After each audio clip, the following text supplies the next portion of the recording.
लेकिन प्रदीप मिश्रा जी, एक बड़ा सीधा सा सवाल आपके सामने मैं रखूंगा कि गवर्नमेंट कई तरह की जो स्कीम है वो लेकर आ रही है, कई तरह की पॉलिसी लेकर आ रही है, लेकिन क्या वजह है कि वो पॉलिसी लोगों तक पहुंच नहीं पा रही है।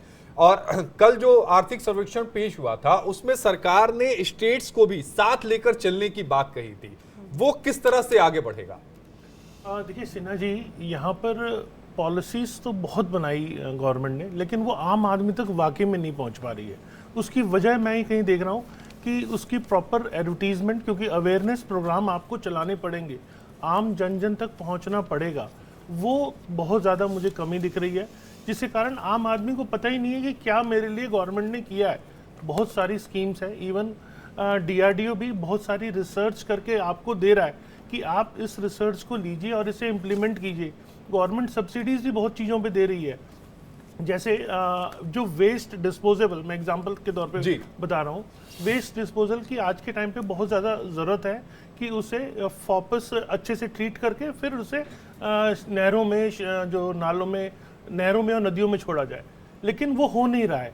तो उसके ऊपर भी ऑलरेडी रिसर्च वर्क किया हुआ है, लेकिन लोगों को जो लैक ऑफ अवेयरनेस है, इस कारण तक लोगों तक प्रदीप जी, आपको नहीं लगता कि नई स्कीम लाने से पहले जो पुरानी स्कीम है उसी को सुचारू रूप से चलाने की सरकार को कोशिश करनी चाहिए? कि अगर हमारा एक जो प्रोजेक्ट है जिसको हम पहले लेकर आए, चलिए प्रोजेक्ट का मान लीजिए नाम ए रख लिया, कि जब हमारा ए प्रोजेक्ट सक्सेसफुल हो जाए तब हम बी को लेकर आए, लेकिन हम ये देख रहे हैं कि प्रोजेक्ट ए अभी पेंडिंग ही है, सक्सेसफुल नहीं हुआ, बी आ गया, सी आ गया, डी आ गया, ई आ गया, एफ आ गया, तो ऐसे प्रोजेक्ट ए पे जो ध्यान है वो तो हटेगा ही ना।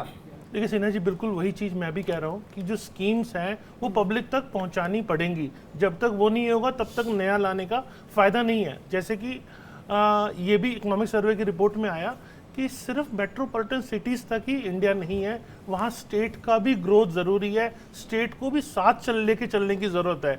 तो ये उसी तरह से है कि हमें अब इंडिया को पूरी तरह डेवलप करने की ज़रूरत है। स्टेट को अगर हम लेके नहीं चलेंगे तो पूरी ग्रोथ नज़र नहीं आएगी, और ये मेरे को लगता है। राजनाथ सिंह भी पहुंचे। जी जी, राजनाथ सिंह क्या कुछ कहते हैं? वैसे मुझे लगता नहीं है इस बजट के पेश होने के पहले उनकी कोई प्रतिक्रिया सामने आई है, लेकिन ये तस्वीरें हम आपको दिखाते चलें। एक और बात अपने दर्शकों को बताएं, जो बड़ी बात है जम्मू कश्मीर को लेकर भी, अब जब से यूनियन टेरिटरी के रूप में ये कहा जाए कि हम तस्वीर देखते हैं, जम्मू कश्मीर का भी जो बजट है वो आज निर्मला सीतारमण पेश जरूर करने वाली हैं। ऐसी भी जानकारी जो है, वो तस्वीरें भी अब सामने आ रही हैं। आखिर जम्मू कश्मीर को क्या मिलता है, किस तरह से उसके विकास के लिए, जम्मू कश्मीर के लिए बातें सामने आएंगी, देखना दिलचस्प होगा। एक ये भी देखना दिलचस्प होगा कि जम्मू कश्मीर को स्टेटहुड का दर्जा कब मिलता है। जम्मू कश्मीर अभी भी हम जानते हैं कि केंद्र शासित प्रदेश बना हुआ है, और स्टेट इसे कब बनाया जाएगा, क्योंकि सुप्रीम कोर्ट ने भी पिछली बार, यानी जब कॉन्स्टिट्यूशन बेंच थी, तब ये साफ कहा था कि जम्मू कश्मीर को स्टेट का दर्जा देने पर केंद्र सरकार जो है वो विचार करे। तो हम इस पर भी आएंगे, लेकिन अभी प्रदीप जी आप अपनी बात को पूरी कर लीजिए, फिर दूसरे मेहमानों के पास जाते हैं। देखिए सिन्हा जी, मैं वही कह रहा था कि स्टेट का जब तक विकास नहीं होगा तब तक संपूर्ण देश का विकास नहीं होगा। एक आपको कुछ पल के लिए रोकूंगा। संकलित सफर होगा। विकसित भारत का जो संकल्प है प्रधानमंत्री जी का, इस बजट के आधार पर भी उस लक्ष्य की पूर्ति की तरफ तेजी से हम बढ़ेंगे, यह सबकी हमारी आशा है। तो आप ज्योतिरादित्य सिंधिया को सुन रहे थे, और ज्योतिरादित्य सिंधिया कह रहे हैं कि जो बजट है, संकल्प जो है विकसित भारत का जो लिया गया है, उसी को ही परिपूर्ण करता हुआ ये बजट जो है वो नजर आएगा। लेकिन राजेश अग्रवाल जी भी इस समय हमारे साथ में हैं, मैं उनका रुख करूं, लेकिन उसके पहले तस्वीर आपको दिखा रहे हैं। गृह मंत्री अमित शाह पहुंच चुके हैं पार्लियामेंट, वहां की तस्वीरें आप देखिए। हालांकि उनसे सवाल जरूर करने की कोशिश जो है वो लगातार की जा रही है।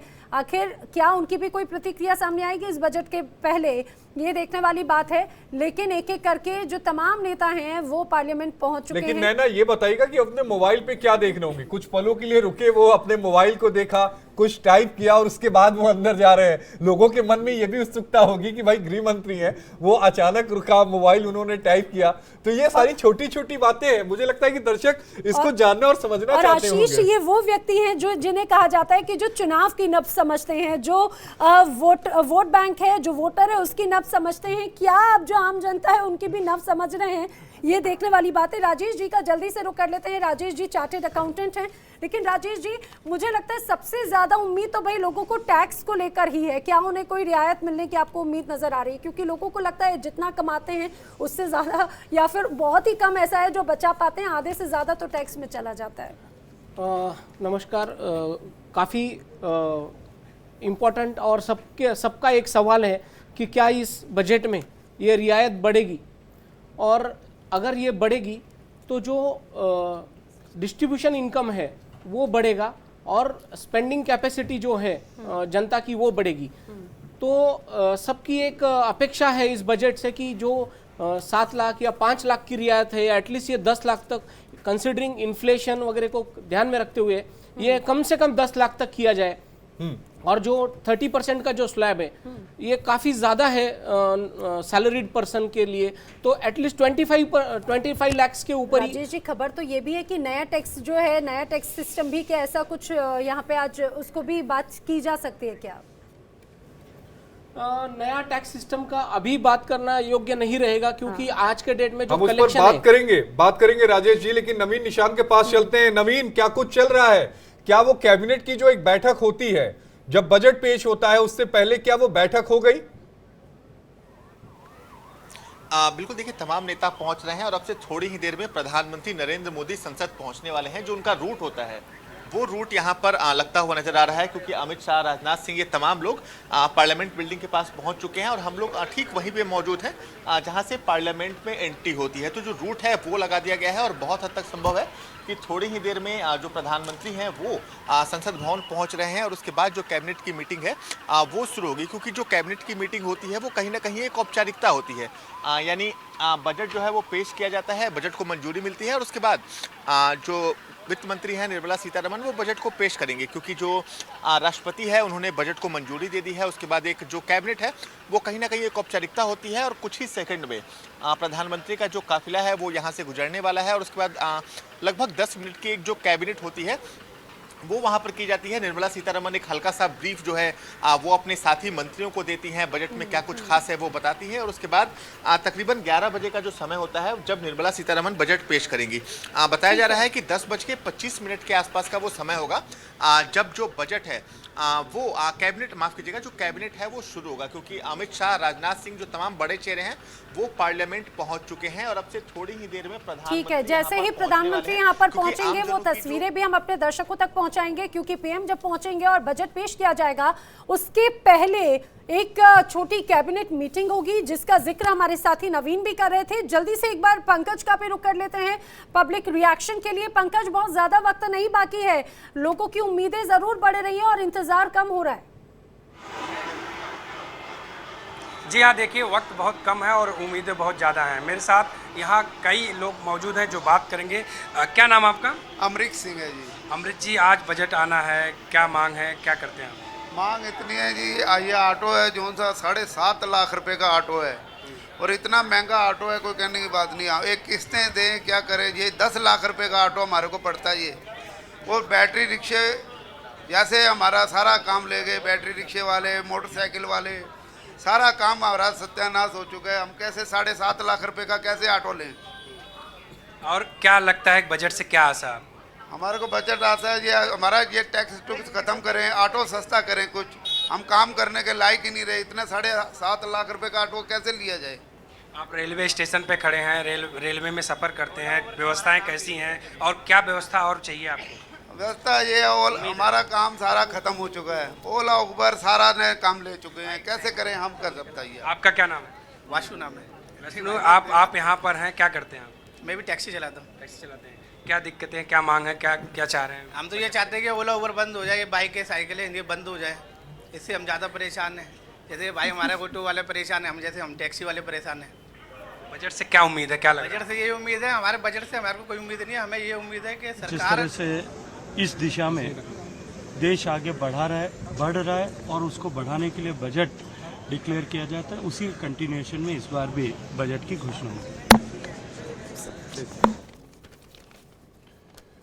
उसी कंटिन्यूएशन में बजट की घोषणा होगी। आप सुन रहे थे, तमाम जो लीडर हैं वो इस समय पार्लियामेंट पहुंच रहे हैं और सबसे अहम बात है कि महज थोड़ी देर के बाद जो कैबिनेट की बैठक है वो शुरू होगा। नवीन, आप कुछ कहना चाह रहे हैं?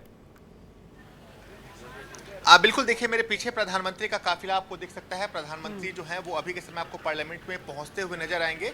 आप देख सकते हैं क्योंकि तमाम नेता पहुंच चुके हैं और जो अब कैबिनेट है वो एक औपचारिकता है, क्योंकि प्रधानमंत्री का इंतजार हो रहा था कैबिनेट की बैठक के लिए। और आप देख सकते हैं कि जो गाड़ियों का काफिला है वो संसद परिसर में आपको जाता हुआ नजर आ रहा है। प्रधानमंत्री नरेंद्र मोदी का ये काफिला है और अब जब प्रधानमंत्री नरेंद्र मोदी संसद में पहुंच चुके हैं तो अब थोड़ी ही देर में जो कैबिनेट की बैठक है, यानी अब से 5 से 7 मिनट के अंदर जो कैबिनेट की बैठक है वो शुरू होने वाली है। और कैबिनेट की बैठक में मंजूरी मिलने के बाद जो बजट है, जिसे आम लोगों का बजट बताया जा रहा है, वो पेश किया जाएगा। क्योंकि प्रधानमंत्री का इंतजार हो रहा था, प्रधानमंत्री अब पार्लियामेंट में पहुंच चुके हैं। उनके जो गाड़ियों का काफिला है वो आपने देखा कि पार्लियामेंट में पहुंच रहा था। तो यानी अब थोड़ी ही देर में जो कैबिनेट की बैठक है वो शुरू होने वाली है। और कैबिनेट की बैठक में मंजूरी मिलने के बाद जो निर्मला सीतारमण है वो सुबह 11 बजे जो बजट है वो पेश करने जा रही हैं। तो कहीं ना कहीं जो औपचारिकता है कैबिनेट की वो अब से थोड़ी ही देर में खत्म हो जाएगी, क्योंकि एक औपचारिकता होती है 5 से 7 मिनट औपचारिकता खत्म हो जाएगी और उसके बाद जो देश का इंतजार था वो भी खत्म होगा। नवीन, आप हमारे साथ बने रहिएगा। लेकिन राजेश अग्रवाल जी चार्टेड अकाउंटेंट है, सवाल, लेकिन एक बड़ी खबर आपको बता दें, आपकी टीवी स्क्रीन पर है, जिसका जिक्र अभी कर रहे थे नवीन। प्रधानमंत्री नरेंद्र मोदी संसद भवन पहुंचे हैं और इंडिया डेली पर आपने वो एक्सक्लूसिव तस्वीरें भी देखी जब उनका जो कारवां था वो संसद भवन पहुंचा था। नवीन की रिपोर्ट हमने आपको दिखाई जिसमें नवीन ये बता रहे थे कि प्रधानमंत्री नरेंद्र मोदी संसद भवन पहुंचे हैं। थोड़ी देर के बाद कैबिनेट की बैठक शुरू होगी, महज 10 मिनट की ये बैठक होगी और उसके बाद वित्त मंत्री निर्मला सीतारमण बजट अपना पेश करेंगी। राजेश अग्रवाल सीए हमारे साथ हैं। राजेश जी, सवाल आपसे कई सारे लोगों के मन में होंगे, लेकिन एक सवाल जो लोगों के मन में यह भी है कि धारा 80C जो है इनकम टैक्स की, क्या उसके लिमिट में जो है वो बदलाव होगा? क्योंकि अभी तक जो 86 है वो केवल 1.5 लाख की लिमिट की बात करती है। लोग चाहते हैं कि उसके दायरे को बढ़ाया जाए, कम से कम 3 लाख किया जाए ताकि लोगों को सहूलियतें मिले। देखो, ये जो मांग है ये काफ़ी सालों से है कि 80C का दायरा या इंटरेस्ट ऑन हाउसिंग लोन का दायरा बढ़ाया जाए। ये दोनों मांगे जो स्पेशली सैलरीड क्लास से जो है ये काफ़ी सालों से है। मगर मैं इस बजट से एक्सपेक्ट कर रहा हूँ कि जो नया टैक्स स्ट्रक्चर उन्होंने लाया है लास्ट बजट में, उसके अंदर उन्होंने 80C को भी डिडक्शन ऐड कर दिया जाए। तो उनका जो इंटेंशन था, इसको क्लियर करिए। 80C का डिडक्शन रेट कर दिए थे, क्या मतलब? क्या मतलब जो 7 लाख का टैक्स स्ट्रक्चर में एग्जम्पशन दिया था लास्ट ईयर, तो उसमें अगर 80C को ऐड कर दिया जाए तो जो इन्वेस्टमेंट का जो लोगों का जो आदत है वो कंटिन्यू रहेगा। अभी 7 लाख तक डायरेक्ट एग्जम्पशन देने से आप डिसमोटिव कर रहे हो जनता को। उससे आम आदमी को क्या फायदा मिलेगा? मैं आम आदमी के हिसाब से समझना चाहता हूं, मैं टेक्निकलिटी में नहीं जाना चाहता हूं। यस कि देखिए 80C जो है उसमें हमें 1.5 लाख रुपए का रिबेट मिलता है। अगर हमारा भले कुछ भी ज्यादा हो लेकिन हमें 1.5 लाख रुपए तक ही मिलेगा। लेकिन आप ये कह रहे हैं कि अगर हम उसे 7 लाख के दायरे में लेकर आएंगे तो उसका फायदा मिलेगा। फायदा क्या मिलेगा? हमारी जेब में क्या जाएगा ये बताइए। तो 7 लाख का जो एग्जम्पशन है आज के डेट में वो 8.5 लाख तक चला जाएगा। अच्छा, यानी कि वो वैसा बढ़ेगा। एक और चीज जरा समझाइए, क्योंकि कई लोगों के मन में जो टैक्स रिजीम जो नया जो इंट्रोड्यूस हुआ था, अभी हम 2 टैक्स रिजीम में हैं, लेकिन लोगों को ऐसा लगता है कि वो जो टैक्स रिजीम है उससे भी उनको बहुत ज्यादा उन्हें फायदा नहीं होता, क्योंकि पहले वाले में तो फिर भी एक उनके पास में ऑप्शन है, दूसरे वाले में तो बिल्कुल ऑप्शन नहीं है। अब अगर ये फुल फ्लेज्ड होता है तो आपको लग रहा है कि इससे आम जनता को कुछ रियायतें मिलेगी या फिर सरकार को इससे फायदा होगा? और अगर टैक्स सिस्टम में बदलाव होगा तो क्या इस पे वाकई में सरकार का जो बजट है उस पे कोई प्रभाव पड़ेगा क्या?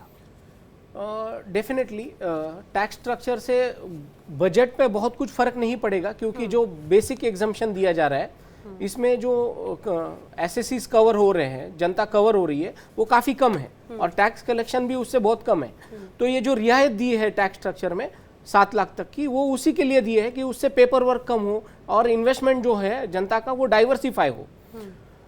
और जो अभी हमारा जो एक्सपेक्टेशन है कि ये जो 7 लाख है इसमें 80C जैसे जो एग्जम्पशंस है, डिडक्शंस है, वो भी ऐड कर दिया जाए, तो जो जनता का जो इन्वेस्टमेंट है वो भी पूरा रहेगा और उनको एडिशनल एग्जम्पशन भी मिलेगा।